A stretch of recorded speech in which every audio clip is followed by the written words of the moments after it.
Volume 1. I'll do this show again. 425, 2 hours. I'll try the phone. Try the phone, Kevin, one more time. If this doesn't work, we'll just call it a day. No biggie.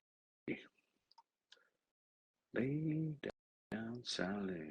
Don't rest here in my arms all night long just to talk to you. Lay down, Sally.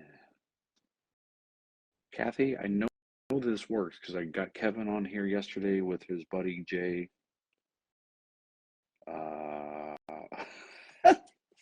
And I know I just feel bad because I enjoy this as much as you guys do, or I think you enjoy it, or else you wouldn't keep coming back. How about Tuesday's show? What did I do Tuesday? What did I do on Tuesday? Oh, yeah. I did 423. I'll do that, Joe. Any certain time you want to hear that, Joe? I've got today's show playing. I can play it whenever, Joe. I can play it right after this if you want. Kevin, let's see if you come through here again, my friend.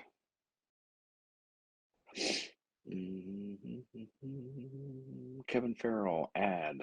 Okay, Kevin, I'm sending you an invite. You should get a pop-up on your end. And if you're not seeing it, turn your phone the other way. Aha! So so I know, Kevin, like, why did you not see it the first time, or how did you see it this time? Did you have to turn your phone, or? You know, I have had a problem watching the stream on my computer.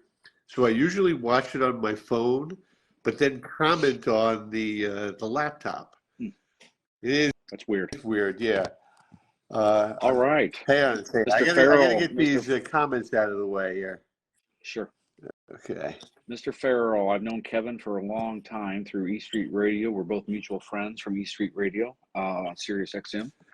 I've known Kevin for a long time. He's done some fantastic guest sessions on E Street Radio. He used to do quite a few. He did a couple with my buddy Sean and Melanie. Many of you probably don't know Melanie. Melanie Paggioli used to be part of the Springsteen archive or whatever it was before it became the official archive. Kevin Farrell, you were at the American Music Honors last night. Yes, I was. And, I just do want to say something because it gets lost with the archives becoming so popular and it's getting so much publicity. But the origins of the archive go back to 2001. I'm sorry, I have a bad sinus infection and I've lost my voice, so you're good. You're good. So the origins of the archive go back to 2001 when Chris Phillips from Backstreets, along with Bob Hale, put together a project to collect Springsteen memorabilia to really preserve old magazine articles and anything related to Bruce. Now, that went on for about 10 years, 11 years, and it was a small group of people who were volunteers collecting all this information. They weren't trained to do any type of archival work. So they added myself, Sean Poole, and Melanie, you mentioned, to the board, and Mellon became the executive director because Bob had decided to retire. So we started, we expanded the collection and started doing events, and we did them in conjunction with Eileen Chapman at Monmouth. But the entire project, trying to collect all of this memorabilia, from all over the world, became overwhelming for a small group of volunteers, and a lot of people were starting to get older, and they just didn't have the energy nor the training to really do archival work.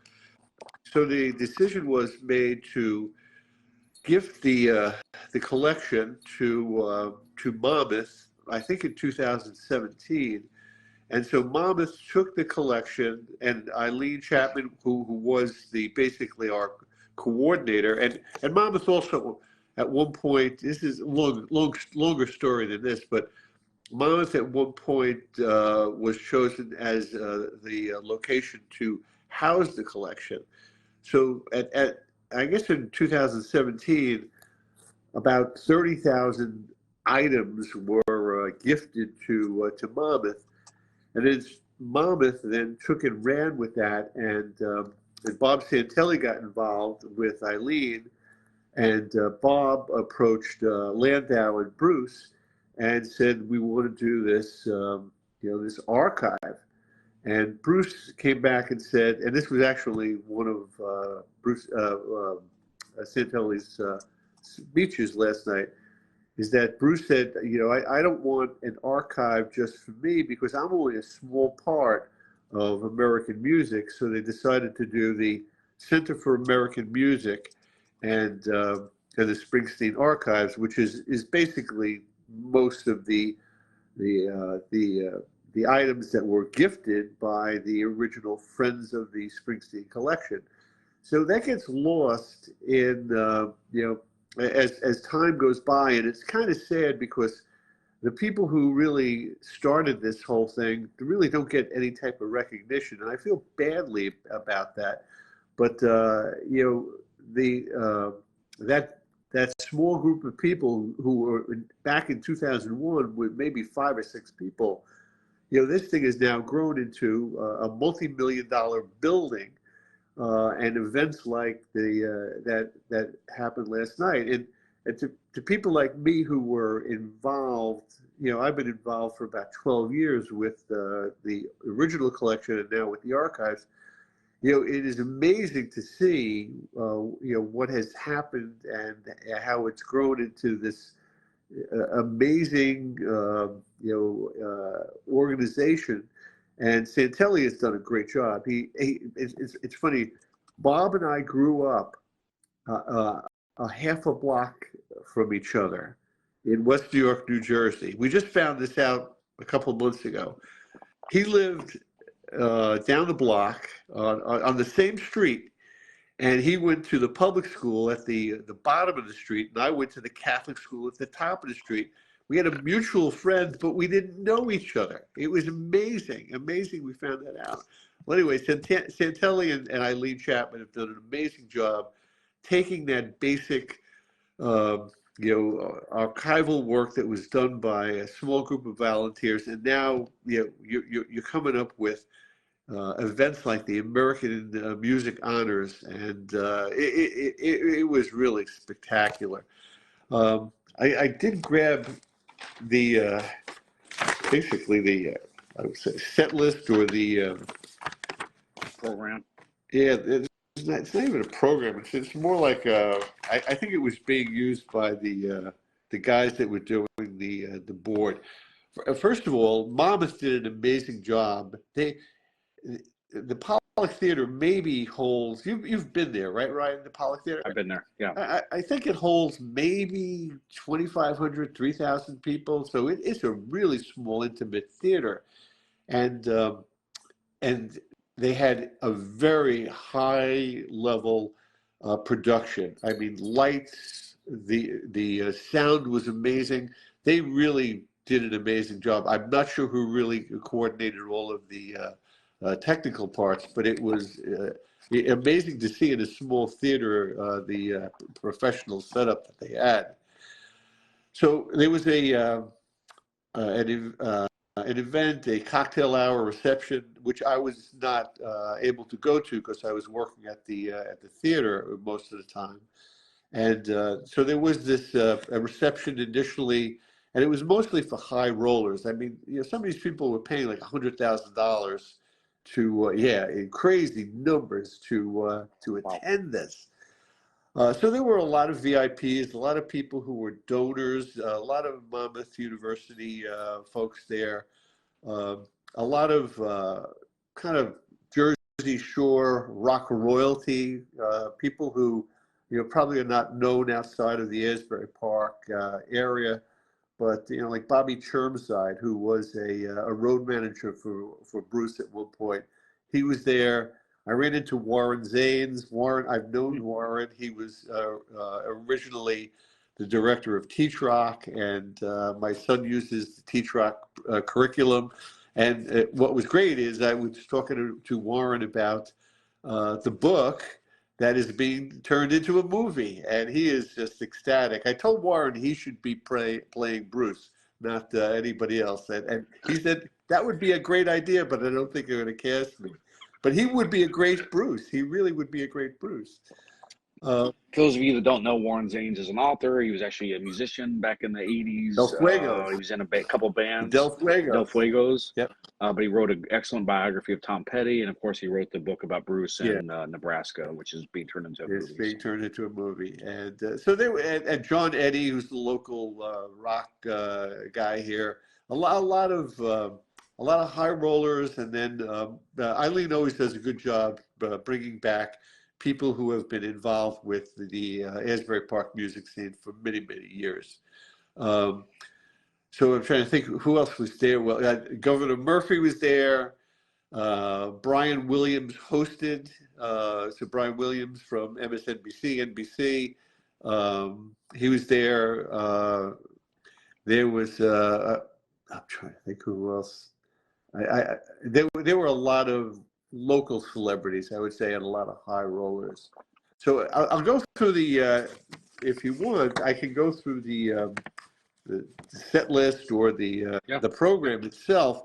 Yep. So let's see. Brian Williams actually opened up the show and did a really, really nice speech about the archives, growing up in New Jersey. He talked a lot about how New Jersey has always had a bad reputation, but people like Bruce and Southside and Stevie have made it cool to be from Jersey. So he opened it up with an intro, and then he introduced Governor Murphy. Murphy is somewhat popular here. I like him. He's done a lot for the state.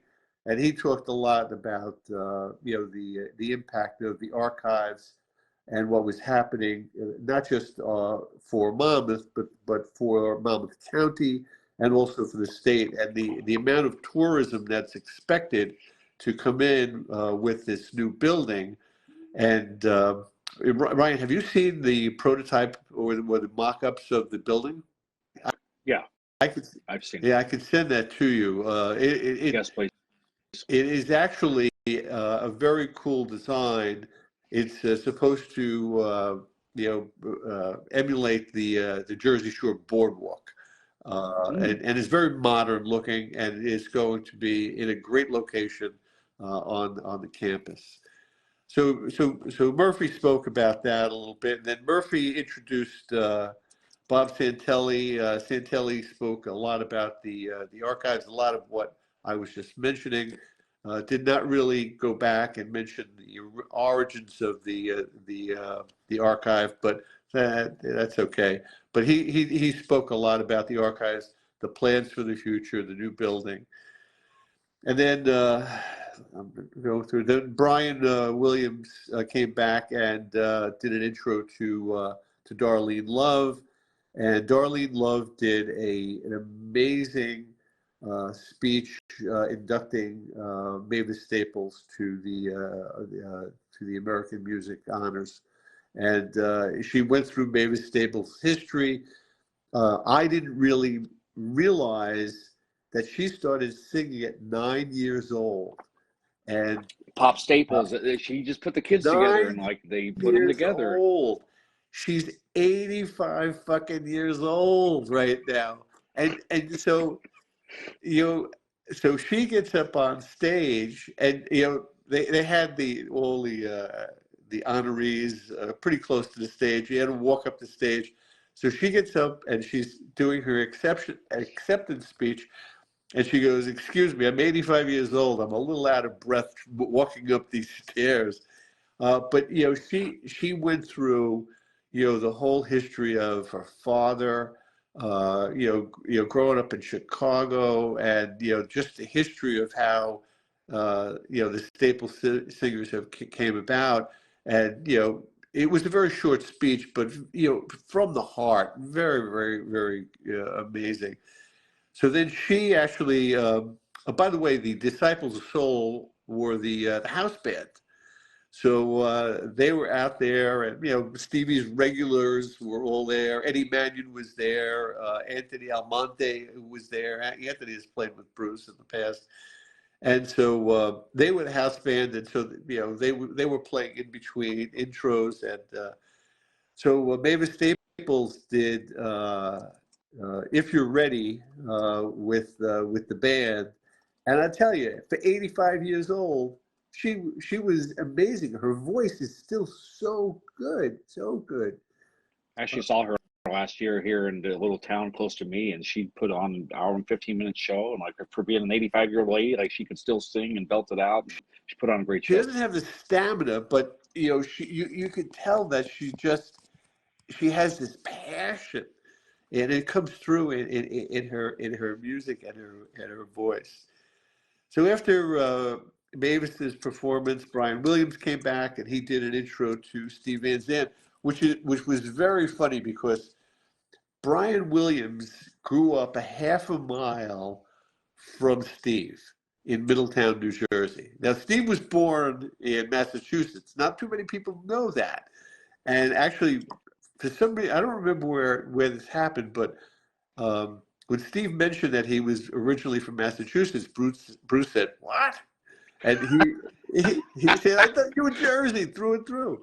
But he moved to Middletown when he was fairly young. But Brian Williams grew up on one side of the tracks. Stevie grew up on the other side of the tracks.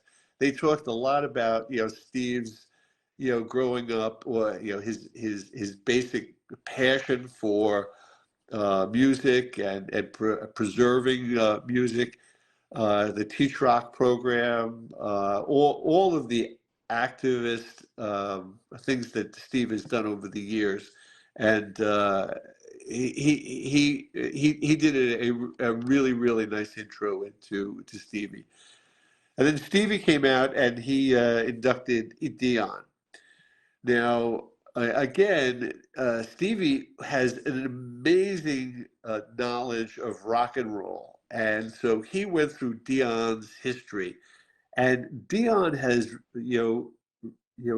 been reborn, as Stevie said, multiple times over the years. And, starting with this doo-wop group in the 50s. Now, it turns out that Dion is also 85 years old. And he actually said to Mavis Staples, Mavis, we were born the same year, the same month, but I was born 8 days later than you. So he said, if you're ever interested in dating a younger guy, I'm available. Well, on that note, Kevin, real quick, for those of you that don't know, some people know this. Bob Dylan was very much into Mavis back in the day, yeah. like 1970-ish, and he thought about wanting to date her. I don't know if they dated, but Bob actually went to Pop Staples and said, "Could I have your daughter's hand in marriage?" And Pop says, "Don't ask me, ask her." Like, anyway, He, go ahead. they did speak about the connection with Dylan there. Well, anyway, the Stevie did a great intro to Dion, his background, what he's done over the years, and it really was a fascinating speech. And Steve, his knowledge of rock and roll is just so, and his passion for rock and roll is just so amazing. So then Dion came out, and he says to the audience, "What do you think he says? What do you think he said, me, Brian?" Yo! Yo! And for 85 years old, this guy has an amazing amount of energy. gave a great speech, talked about his history. He went into, what it was like in the Bronx and doing doo-wop, and his how he got into different types of music throughout his career. And then he did what did he actually? He did King of the New York Streets, and for 85 years old, this guy was on fire, and he actually, the Disciples of Soul, they all dress like hippies. They're really crazy, and they're all really really nice people. But Dion did the King of the New York Streets, and his energy was amazing. So after Dion, Brian Williams came back and did an intro into John Landau. And he talked about a lot about Landau there. Actually, Brian, I guess, is very good friends with John. So Landau came out to induct Jackson Browne. Landau spoke mostly about himself. He's talking about, he actually said, I was the most influential rock critic in the early to mid 1970s. And Which I he mean, was. He was.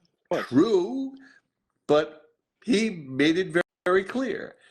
And he said, I kind of pushed my way into the Born to Run recording sessions, and he said, he actually said he had met Jackson Browne, I guess around 73, 74, and offered to be Jackson Browne's producer. And Jackson Browne he really wasn't too interested.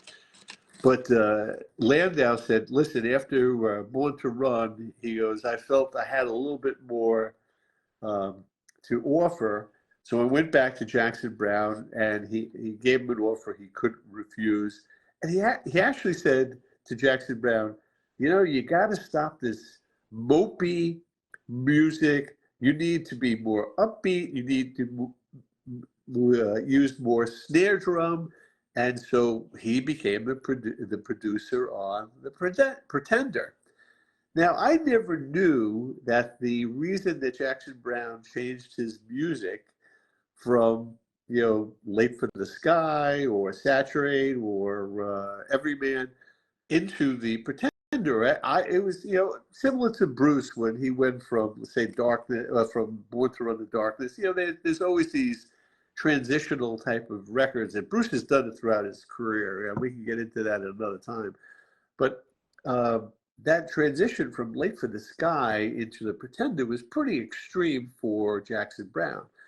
To tell you the truth, I love Jackson Browne's three mopey original records. I mean, Saturate. These Days, Fountain of Sorrow, like all that stuff. Oh man, I think Late for the Sky is one of the top three albums that have ever been made. That album is perfect from start to finish. I don't give a fuck that it's mopey. I played that album over and over and again, and but Landau obviously felt that he needed to change the music, and but it was successful, and Jackson Browne then obviously did The Pretender and Holdout, and then his career took kind of a turn into politics at some point. And the music kind of reflected that. And Jackson Browne, extremely important activist. But Landau spoke a lot about himself, how he was the guy behind Bruce. He was the guy behind Jackson Browne. It was a little odd, honestly. It was a little odd. So Jackson Browne comes out, and Jackson Browne is one of the most intelligent, well-spoken rock musicians you'll ever meet. He gave a great speech. He talked about his history. He mentioned Landau as, he helped change my music, and we did a little bit more snare.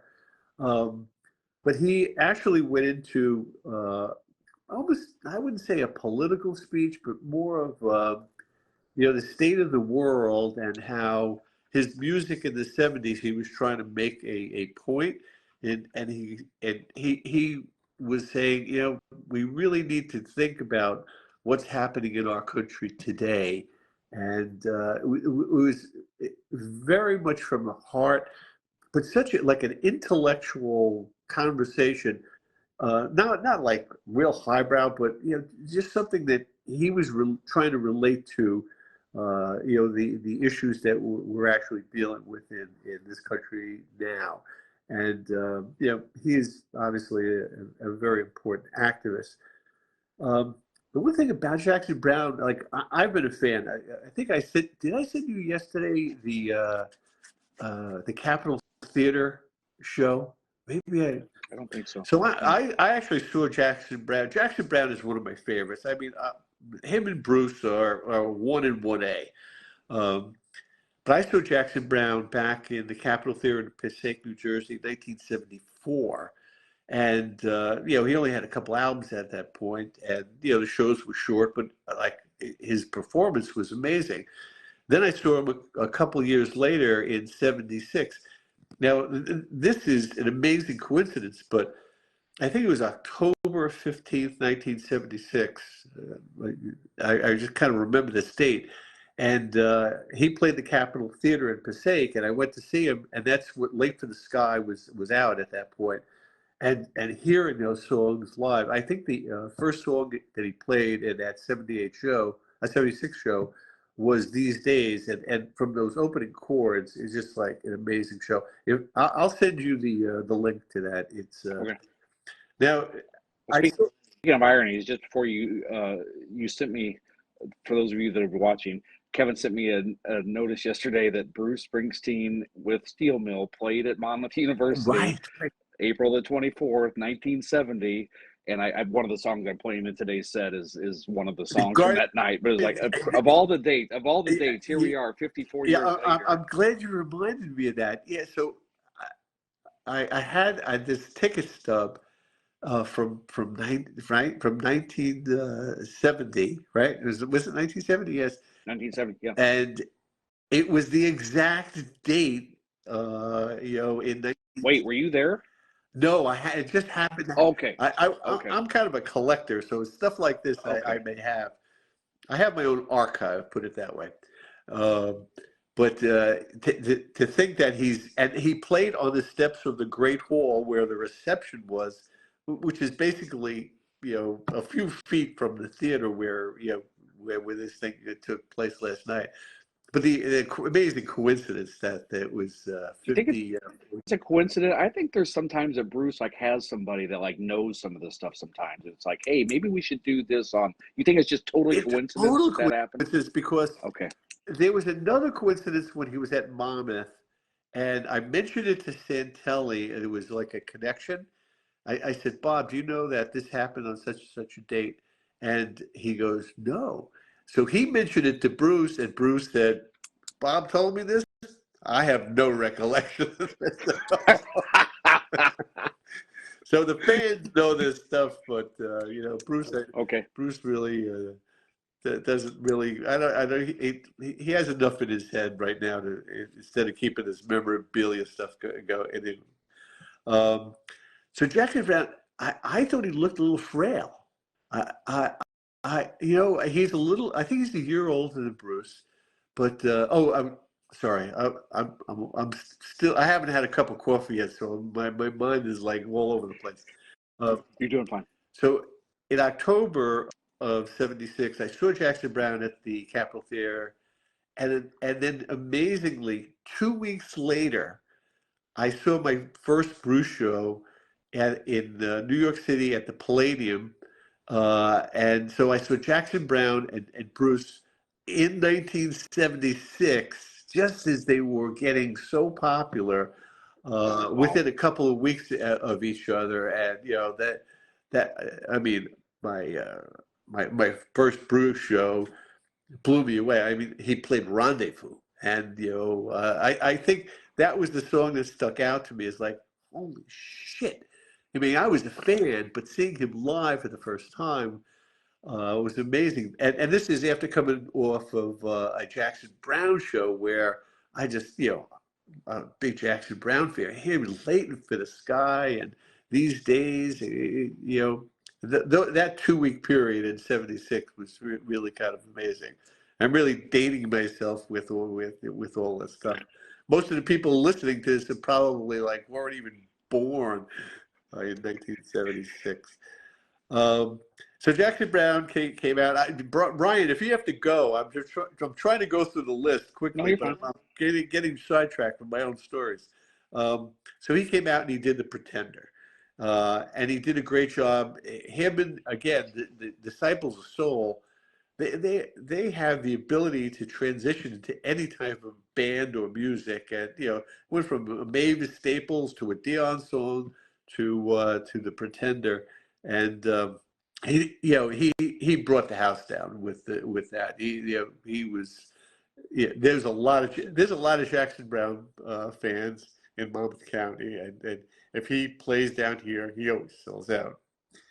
Well, I read something that Howie Chaz wrote up for last night, and he said that from his seat he could see John standing. John and Danny were standing over the side of the stage, and he said John was just totally fanboying out and knew every word and was really into it. Yeah. So I thought that was Well, that's interesting. because he got him off the mopey stuff, and he went That's with right. more snare drums. That's right. Thank you, John Landau. I appreciate that. So I'm sorry, he did Running on Empty, not The Pretender. He did Running on Empty. That's what he did. That's what he did, Running on Empty, which again brought the house down. Either song would have worked, but I thought he looked a little frail. Last couple of times I've seen him out in public, I saw a picture of him with Linda Ronstadt a couple weeks ago, and I don't know if he's had some health issues or what, but he looks like something's going on there. Yeah.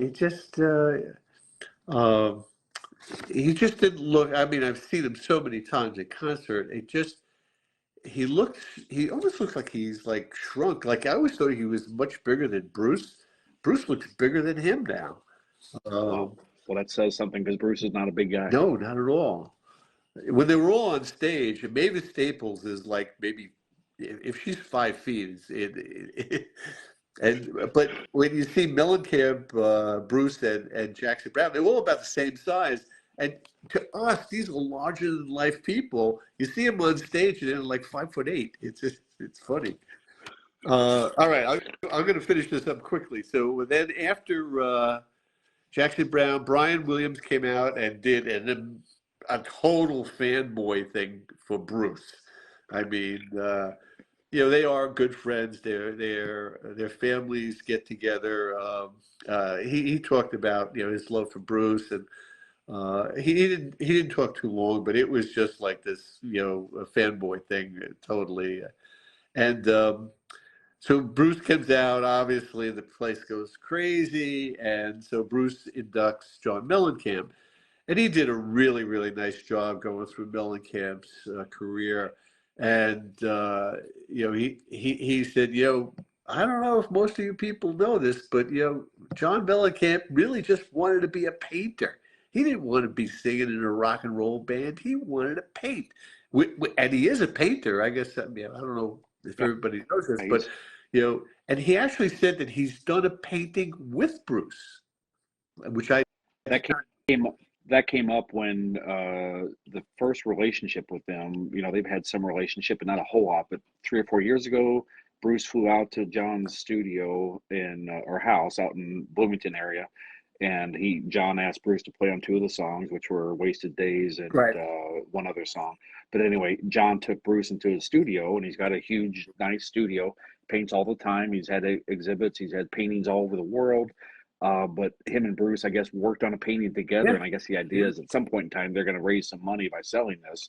But John was like, John, how do you do this stuff? It's but John has his own style. It's very much like Thomas Hart Benton type abstract, but it's very rural, earthy type stuff. But yeah, John's a good painter. Yeah, and I'd be really curious to see this painting. But he actually, Mellencamp eventually, when he gave his speech, said that Bruce actually has talent. He has talent to do it.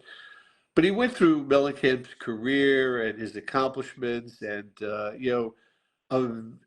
a great speech, a great induction into the American Music Honors or the American Music Center, and he just you can tell that he has such a love for Mellencamp and his music and him as a person. You can just tell there's a real personal connection between those guys.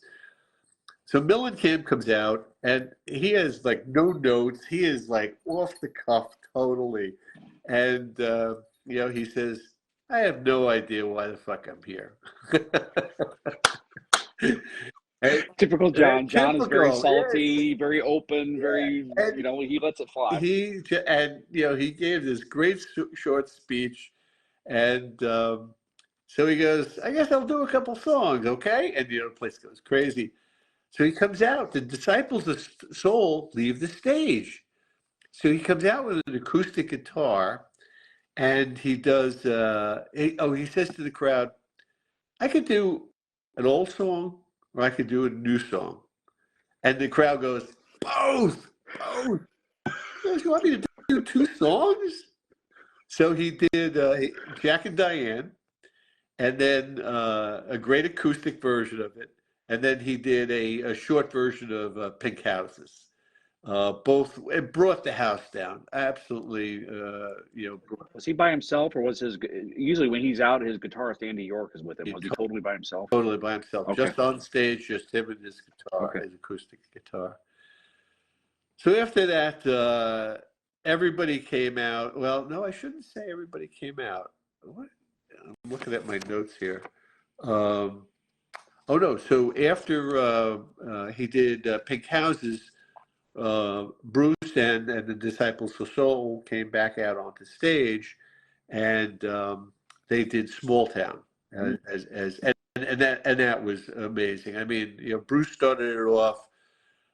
I don't think Mellencamp was supposed to sing on that. I think it was supposed to be more of a tribute, and but it was Bruce doing the tribute for for John. But John came up on stage and they shared a microphone and they did Small Town, and it was great. I mean, Nice. Again, the Disciples of Soul, the ability to just transition from one type of music to another. So they left the stage, and Dion comes out again with the full Disciples of Soul and does The Wanderer. And I am just, I mean, if there's one thing I walked away with last night is an appreciation for Dion's energy at 85 years old. He just was just an amazing performance from for somebody that age, and he acts like he's like 20 years younger. He's just And he's still and a putting out good character. music. Like he puts out about an album a year, and he's doing a lot of collaborations with Bruce and Patty. Have Yeah. done several songs, but he's doing an album about every year. It's crazy. The guy's 85 years old, and he's still putting out good music. And his voice sounds great. Matter of fact, everybody, Mavis Staples' voice sounded great. Dion, his voice, I mean, it hasn't changed in 60 years, 65 years. And Jackson Browne, despite him looking a little frail, he sounded really, really good. And Well, and as you said, like they did a really good job with the sound. So I mean, I'm sure that oh, helps. the sound was, I was standing basically by the soundboard all night, and the sound was really, really good. So after Dion did The Wanderer, Jackson Browne comes back out and does Take It Easy with the band, and again, brought the house down, did a great job with it. Surprisingly, Bruce did not come out and play with Jackson Browne on Take It Easy. Now, I've seen Jackson Browne in Jersey a number of times, and every time Jackson Browne has played, like the Garden, the PNC Arts Center or Count Basie, Bruce usually comes out and they do Take It Easy.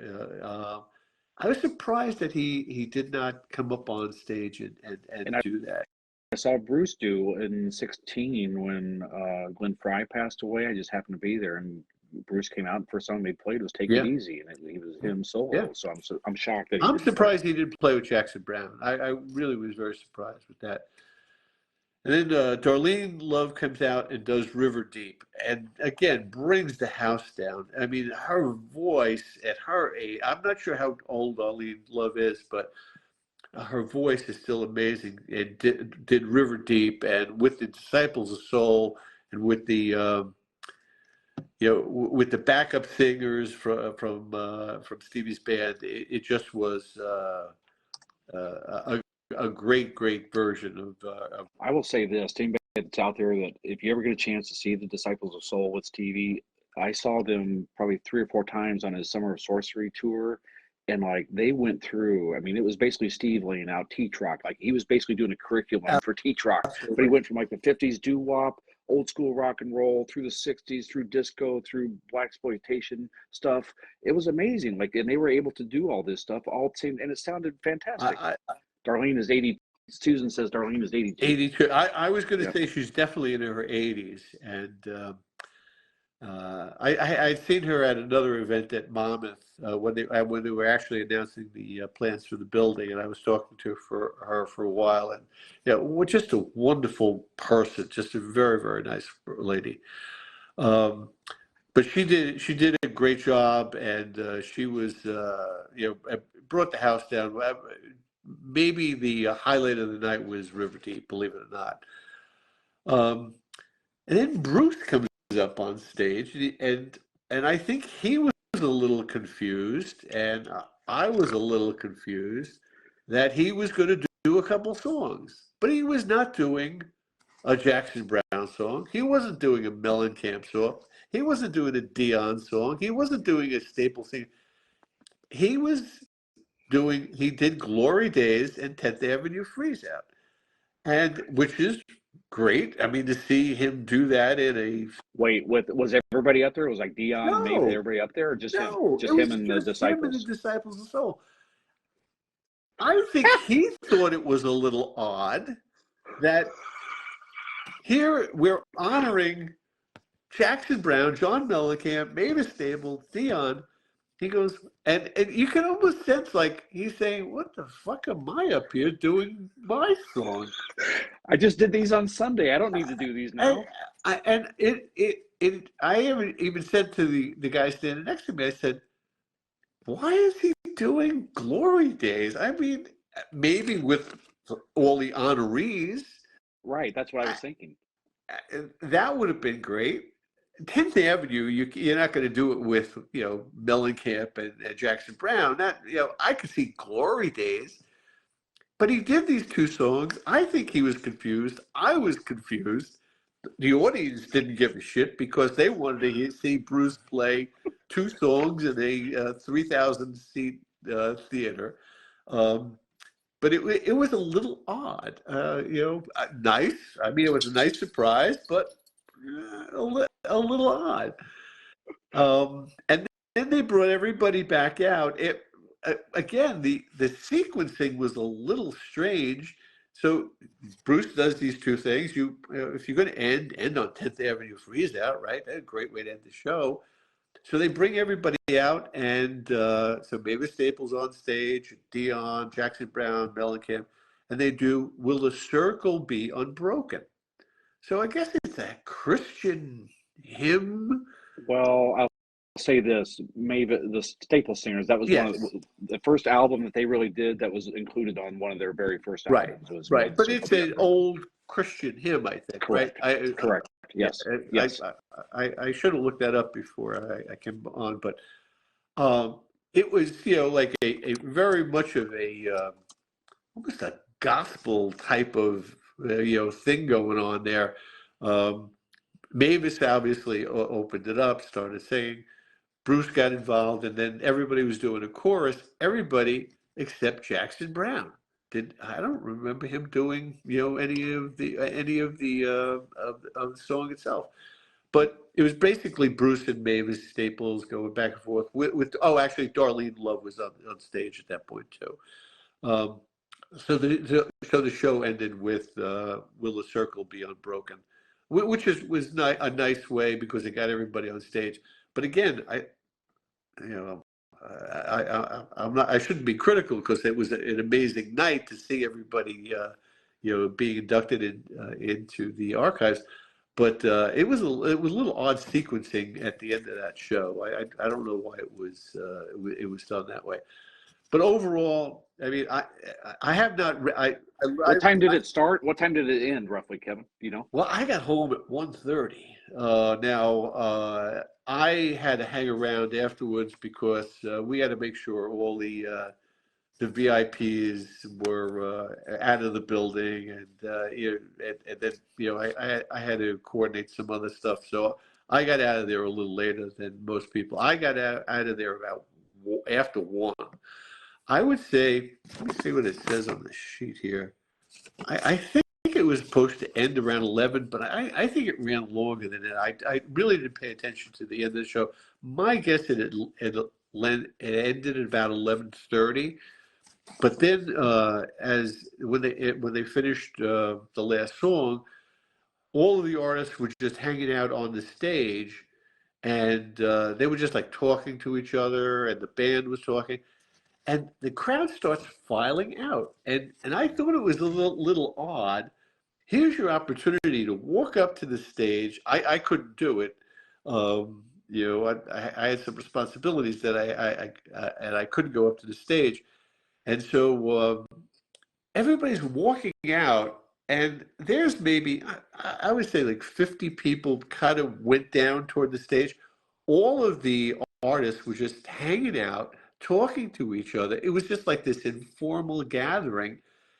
You wanted an opportunity to take a picture of, John Mellencamp and Bruce, or, Darlene Love and with Jackson Browne. Yeah, you had this great opportunity. Matter of fact, John Cavanaugh, who is, a famous local photographer, was standing next to me at one point. He goes, "I got to get down there and get that shot," because they were all hanging out, and he ran down and the aisle. But like a couple thousand people leaving, and I'm going, "Why are you not going up there and just just even say?" And Jackson Browne was talking to people, and I haven't seen any social media posts, so I I can't tell you what other people thought of the show. I can't tell you what other people were saying. Stan was there, so I'm sure Stan did a write up. I'm not really. I have not. I literally rolled out of bed, Ryan, to go. Well, I appreciate it. We appreciate you rolling out of bed to do I this, Kevin. literally, I didn't even change my clothes from last night. I rolled out of bed and I said, I wonder why you're wearing a tuxedo. when I You get dressed up for this interview, man. This is like informal, man. Don't wear the no, tuxedo. I looked at my phone. I'm going, oh shit! I can't believe I overslept. And Ryan, I Well, dude, when you promise. texted me at 1 a.m, I'm like, he's not getting, and I don't blame you. I would not have blamed you if you I not gotten must on here. have slept through the alarm, and so I rolled out of bed, ran down to my study, and I tried to get in touch with you as soon as possible. So I apologize for. No, you're good. You're good. We appreciate it, man. It was a great night. I wouldn't trade it for anything to see Jackson Browne with Bruce and Mellencamp, and those three together. I wish they had done a song together. That would have been that would have been perfect. Just seeing those three guys do something together would have been really nice. But over. Well, I was way off on my. I thought that I have been in that because they showed the Promise the weekend of the Darkness Symposium. So I've been in there, but I thought it was like 850, 900 people. You're saying it's 2,500? I was way off on my. If somebody can just Google, the Apollo Theater. I know there were about 180 seats sold. Despite these were the non-sponsorship seats. There was only 180 tickets, and they were in the lounge section. And I mean, it's still great seats. It's a very intimate theater. 700 seats. Oh, this is Monmouth's own thing. It says 700 seats. 700. Okay. You know what? I'm confusing it with the Paramount Theater.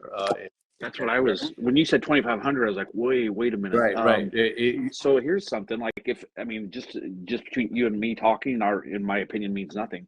But like they could, I mean, I know why they want to do it at Monmouth for all the obvious reasons.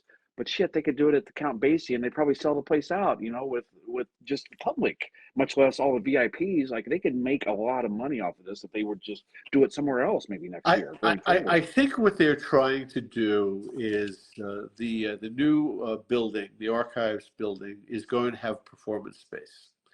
I don't remember what the capacity. But it's not much more. Then that's, I was shocked when I saw the write up on that and the seating for the new theater for the. It's not much more than the Pollock. So I'm like, why would you do that? Why would you not build a much bigger, Right, performance space, facility right? for these type of events, if nothing else? Yeah.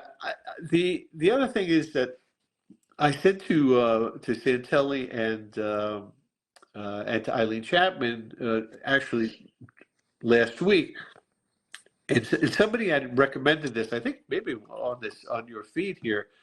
Why don't they do a live stream? And I raised that, and they just said, "Well, we're filming it."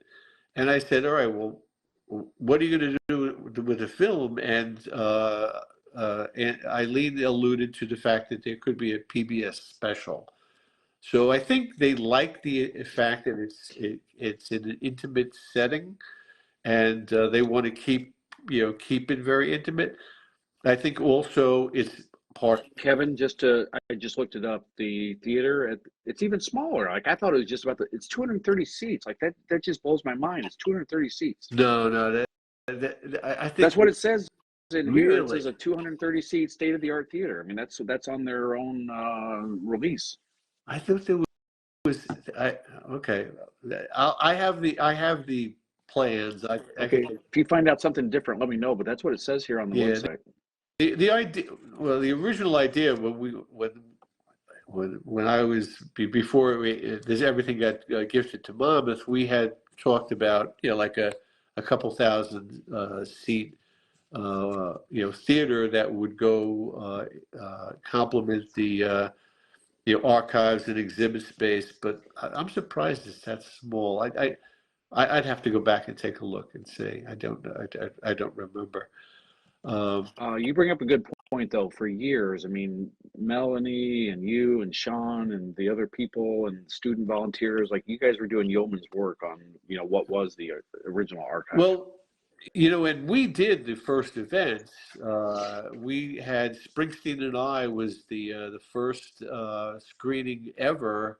I think in New Jersey we did that as part of one of our events at the Pollock Theater. And then in 2 subsequent years, we had Tom Zimney come and do our things from the vault as part of two. I think one year was part of a symposium. Yeah, that was yeah. One year was 2014 was a symposium, and we had Tom there, and then the next year we had Tom there with stuff from the vault. If you have time, I'll tell you a very funny story about Tom. But I didn't know Tom in 2014, and so he had all of the vault material on a hard drive, and Monmouth wasn't sure if the hard drive was compatible with their equipment. So he said to Chris Phillips, "Who can I give the hard drive to to make sure that nobody makes copies of it, but we can make sure that it's compatible with the equipment so we can play it on the big screen." So Chris said, "Well, Kevin lives locally and he can work with the guys at Monmouth and he can hold on to the hard drive." And Zimby goes, "Can I trust this guy to not take it home and make a copy of it?" And Chris said, "No, no, I've known Kevin for a long time." So one of Tom's people comes down from Brooklyn. Give me the hard drive. I'm holding this thing like it's like the Holy Grail, and I give it to the guy from Monmouth. And I said, "Don't you dare attempt to make a copy of this. I'm going to stand here watching you." made sure that it was compatible. They gave it to me. So I go home and I'm going, I better sleep with this thing under my pillow. And I'm thinking like they're going to see like my fingerprints on it. I was like, so we went back the next day. We did the archival, the stuff from the vault. And at the end of the show, I say to the guy from Monmouth, "Give it back to me." So I have the hard drive, and after the show, I see Tom, and I say, "All right, I've got it." He goes, "Oh, thanks." He goes, now I know I can trust you." And Tom is now a very good friend, and so I said, "Well, here's the hard drive." He goes, "No," he goes, I don't want to take that." He goes, "Hold on to it for me." I'm going, "What?" So he goes, we're having a listening party for this is the original first couple of albums, the box set that came out. He goes, "We're going to have a listening party at Jack's in Red Bank, and bring it to Jack's tomorrow." And so here I'm thinking, I got to sleep with this under my pillow again. Make sure that nothing happens to it. Well, it turned out great because I was able to go to Jack's, and what they were doing was they had a group of people, included some local guys, Tom Cunningham, and some other, I don't remember, Chris Phillips was there. I don't remember who else was there. And Tom says, "Why don't you sit in with us?" And what they did is they played the original album, and then they played the remastered. Oh, Toby Scott was there too, and there's a video about this somewhere on the internet. But they would play the original album, they'd play a song, then they would play the remastered, and then they would interview us and ask, what did you think? And so I got a chance to be as part of that. That eventually went up on Bruce's website as a promo for the original box set. It's out there on YouTube or on the internet somewhere. I probably have a copy. I'd have to go back and search. So anyway, I got a chance to hold the Holy Grail for a couple of nights, and then got a chance to do the listening party and be part of Very that cool. too. So it's very cool. Very cool. So, all right, I'm talking too All right, much. Kevin. You guys probably want to go. No, this is fantastic. I really appreciate this. We appreciate you rolling out of bed in your tuxedo and keeping your bow tie on. We appreciate it. No, thank God seriously, I appreciate. Thank God this camera only goes up to my shirt because I don't have any pants on yet. No, I did. I don't think you're the only one. Many people have done Zoom calls with no pants on. Well, they got a shirt and tie, a jacket on. Yeah, no I know pants. Garth Panda doesn't wear any pants on these things. I guarantee it. Yeah. He's a purely pantless guy. That's his pantless thing. Panda. No pants. Yes. Pantless Panda. Yes. No, I appreciate this, Kevin. This is great. We thank you for now. You can go back to bed and catch up on some sleep.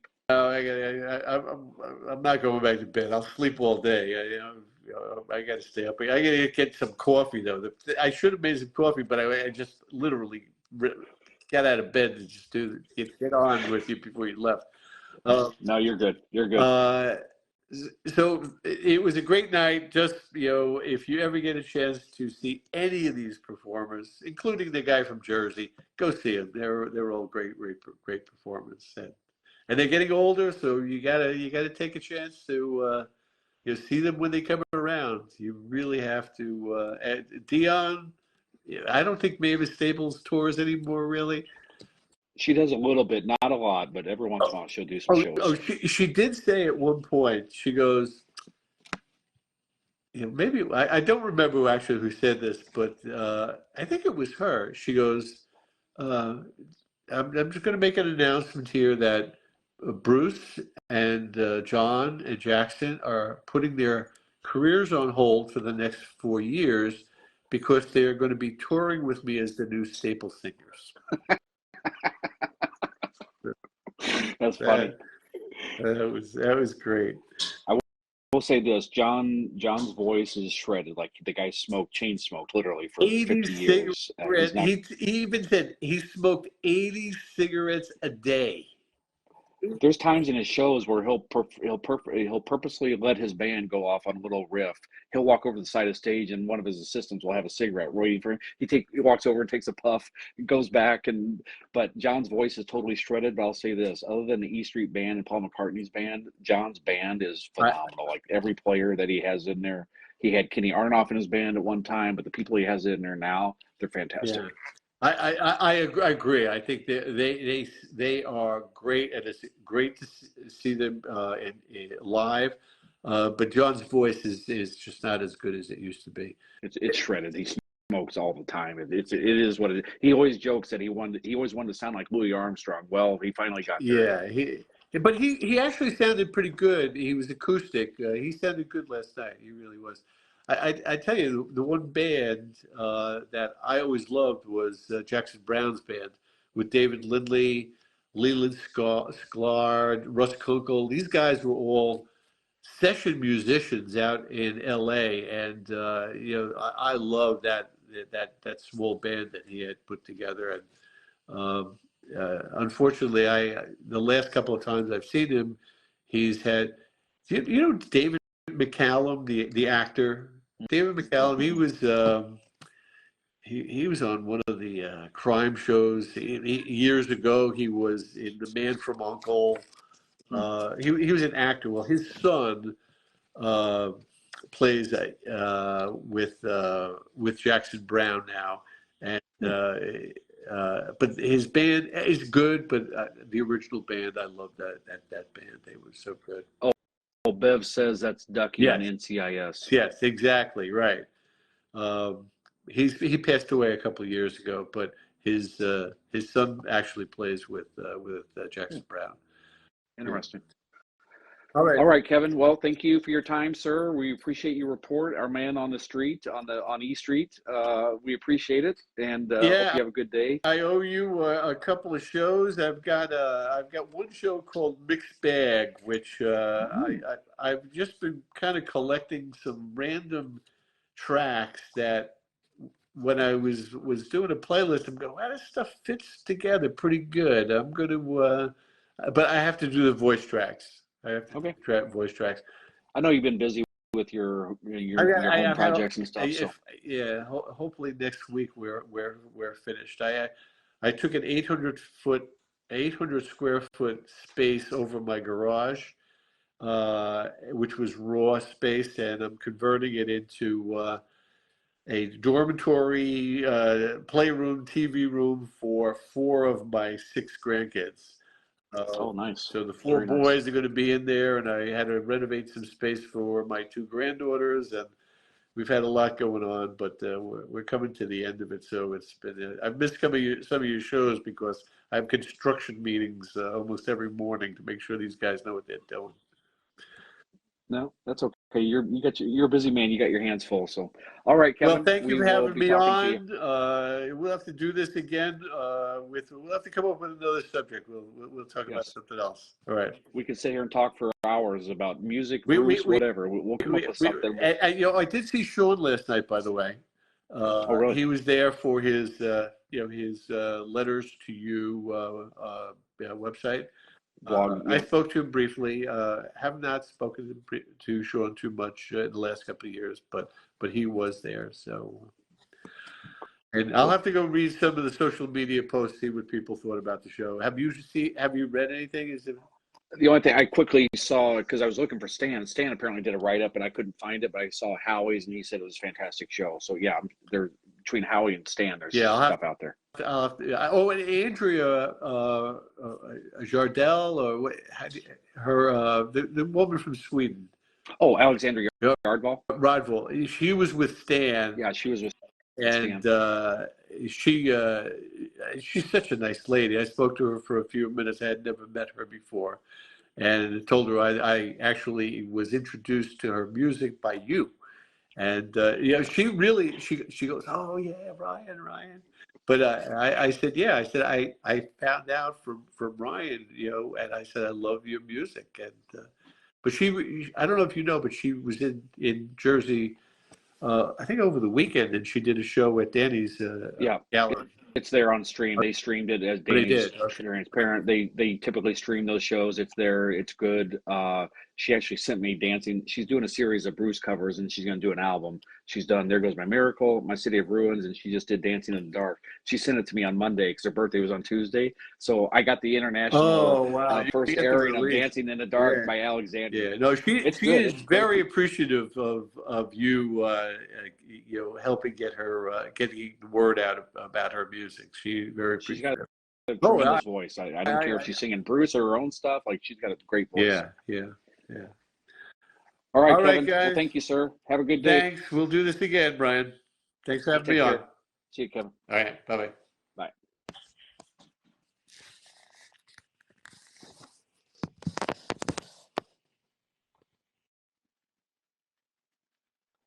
Well, all right, everybody. That was a great thing. This went way over, and I need to go to work, so I am going to wrap up. Have a good day. I will see you tomorrow. Take care.